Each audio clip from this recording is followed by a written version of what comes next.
Governor Haslam's State of the State address taking on two big topics, education and infrastructure. While there wasn't any surprise like the Tennessee Promise, many of the governor's new initiatives are building on success like that to make sure the state's future is in good hands.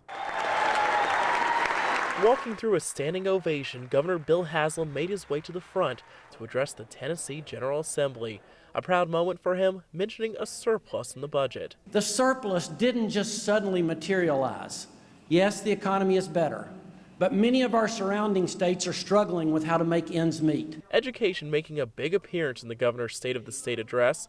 His proposed budget would include $261 million for public education.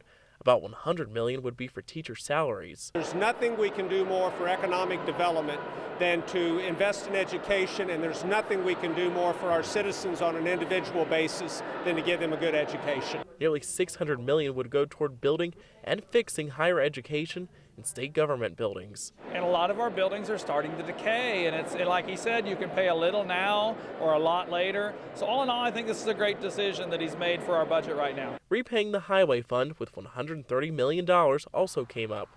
But while all of these announcements were going on here, many insured Tennessee supporters were outside the House chambers.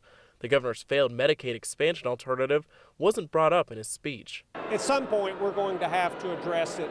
The need is too big, and the amount of money that we're passing and leaving on the table is too great to keep ignoring it for year after year. Another point the governor mentioned this evening as he was wrapping up his speech, not being satisfied with where Tennessee sits in the education rankings. The state used to sit in the 40s, it's now in the 30s, and the governor's hoping what he laid out this evening will change that. In Nashville, Cameron Taylor, WATE 6 on your side.